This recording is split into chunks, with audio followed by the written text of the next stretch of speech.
महाराष्ट्र चुनाव के बीच एमवीए के प्रमुख नेता और एनसीपी एसपी के चीफ शरद पवार ने अपने भतीजे और उप मुख्यमंत्री अजित पवार पर एक बार फिर गंभीर आरोप लगाए। बारामती के पास कन्हेरी शहर में अपने पोते और एनसीपी एसपी प्रत्याशी युगेंद्र पवार के समर्थन में प्रचार करते हुए शरद पवार ने अजित पवार की नकल भी की। एक दिन पहले क्षेत्र में आयोजित एक रैली में युगेंद्र की उम्मीदवारी को लेकर अजित पवार भावुक हो गए थे। इसी को शरद पवार ने बड़ी चतुराई से मजाक बना दिया। भाषण के बीच वो रुमाल निकालकर आंसू पोंछने का नाटक करने लगे, जिसे देखकर रैली में मौजूद लोग भी हंस पड़े। शरद पवार ने बारामती लोकसभा क्षेत्र में सुनेत्रा पवार के लिए चुनाव प्रचार से लेकर युगेंद्र की उम्मीदवारी को लेकर दिए गए भावुक भाषण तक अजित पवार की भाषा में आए बदलाव को रेखांकित किया। बारामती लोकसभा क्षेत्र में अजित ने पत्नी सुनेत्रा को अपनी चचेरी बहन सुप्रिया सुले के खिलाफ चुनाव मैदान में उतारा था। हालांकि सुनेत्रा चुनाव जीतने में असफल रही थी।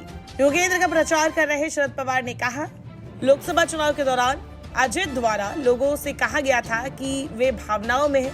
लोगों को बताया गया कि पवार साहब आंसू बहाएंगे और अपनी बेटी सुप्रिया सुले के लिए वोट मांगेंगे। उन्होंने अजित की नकल उतारते हुए रुमाल निकाली और आंसू पोंछने का नाटक करते हुए कहा, आपने कल के भाषण में देखा होगा।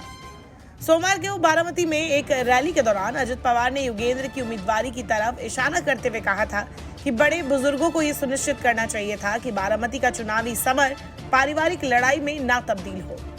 शरद पवार ने इसे लेकर कहा, मेरे माता पिता और भाइयों ने मुझे कभी भी घर परिवार तोड़ने का पाप नहीं सिखाया। उन्होंने आगे कहा, लोगों ने बहुत पहले मुझे महाराष्ट्र का नेतृत्व करने का जिम्मा सौंपा था। मैं अब एक संरक्षक हूं और मैंने पार्टी से जुड़े मामले नई पीढ़ी को सौंप दिए हैं।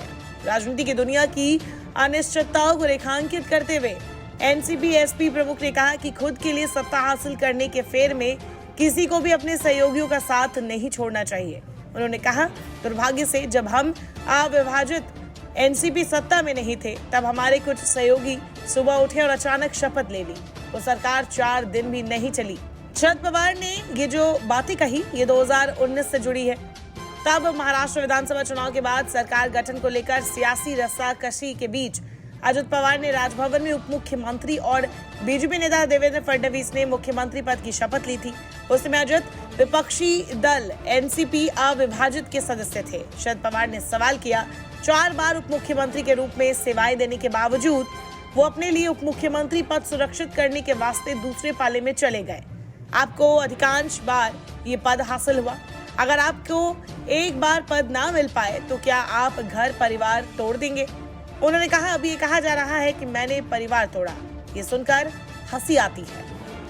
शरद पवार ने याद किया कि कैसे उन्होंने महाराष्ट्र और राष्ट्रीय स्तर की राजनीति पर ध्यान केंद्रित किया, जबकि घरेलू मुद्दों और खेती की देखभाल की जिम्मेदारी उनके परिवार के दूसरे सदस्य संभालते थे। उन्होंने इसका जिक्र करते हुए कहा, मैं अपने भाइयों के आशीर्वाद के कारण ही अपने काम पर ध्यान केंद्रित कर सका। मैं उनके बच्चों के साथ भेदभाव नहीं करूंगा। शरद पवार ने दावा किया कि उन्होंने कई नेताओं को मंत्री पद की पेशकश की, लेकिन सुप्रिया सुले को एक भी पद नहीं सौंपा। एनसीपी एसपी प्रमुख ने कहा, उन्हें अदालत में घसीटा गया क्योंकि उन्होंने जिस एनसीपी की स्थापना की थी उसका नाम और चुनाव चिन्ह दूसरे गुट को आवंटित कर दिया गया था। निश्चित तौर पर शरद पवार को राजनीति में यूं ही चाणक्य नहीं कहा जाता। उन्होंने अपने भतीजे अजित पवार को जमकर सुनाया है। हालांकि इस भाषण का असर महाराष्ट्र के चुनाव नतीजों पर कैसे पड़ता है, ये देखने वाली बात होगी।